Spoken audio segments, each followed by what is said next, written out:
Poy Aram mga bro, malaki ang chance na malipat sa Barangay Ginebra at Coach Timcon gusto nang tapusin ang series. So kahapon nga sa laban ng TNT Tropang Giga at Rain or Shine mga bro, sinumpong na naman itong si Poy Aram at muntik nang makasuntukan ang kanyang kakampi na si Glenn Cobuntin.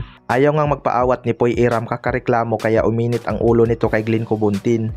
Kaya may mga naglabasan namang mga rumors na posibleng i-trade ito ng TNT Tropang Giga dahil sa kanyang attitude.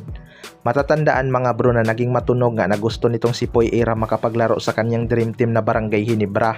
Kapag naisipan nga ng TNT na i-trade ito baka isa ang Barangay Ginebra sa magkakaroon ng trade offer. Well, para sa akin mga bro, may problema talaga tong si Poy Aram pagdating sa kanyang mental health.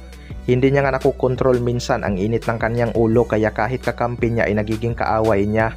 Pero mukhang magdadalawang isip din talaga siguro ang Barangay Ginebra na kuhanin itong si Poy Aram dahil sa kanyang ugali mga bro. Ayaw nga ni Boss Al Francis Chua at Coach Timcon ng ganyang ugali. Alam naman natin na isa ang Barangay Ginebra sa may pinakamaraming fans kaya ayaw nilang madumihan ang kanilang team. Sayang din talaga tong si Poy Aram dahil stretch big nga to at masipag pagdating sa ilalim.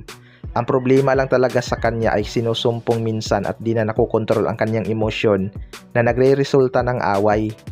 Sa kabilang banda naman mga bro, Coach Timcon gusto nang tapusin ang series. Sa mga nakalipas na araw nga mga bro ay may balitang kumakalat na nakadepende sa utos sa taas ang magiging performance ng Northport Batampier.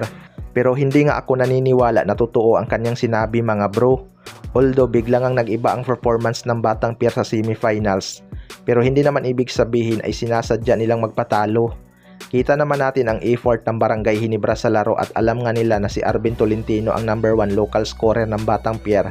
Kaya naging priority ito sa depensa ni Stephen Holt. Respetado din talaga ang depensa nitong si Holt dahil ito nga ang import stopper ng Barangay Ginebra. Kaya dito sa semis ay siya ang primary defender ni Arvin Tolentino. Kita naman natin na sobrang hirap ang Northport makapuntos kapag hindi nakakagawa ng 20 plus points itong si Arvin Tolentino. Kahit si Kadim Jack na halimaw noong Elims ay hirap din sa Barangay Ginebra. Pero gusto na ngang tapusin ni Coach Timcon ang series sa Game 4 mga bro upang hindi na mag-iba ang momentum. SMB pa nga lang ang nakagawa ng 0-3 comeback pero ayaw na ngang maging kampante si Coach Timcon. Kaya kung may chance silang tapusin na ang series ay tatapusin na nga daw nila. Mahirap na nga kapag nagka-momentum pa ang Batang Pier at magkakumpiyansa si Arvin Tolentino. Kaya abangan na lang natin kung makakabawi ba ang Batang Pier at magkaroon ng adjustment o sweep ang kanilang aabutin sa kamay ng Barangay Ginebra. Kayo mga bro, ano masasabi nyo tungkol dito?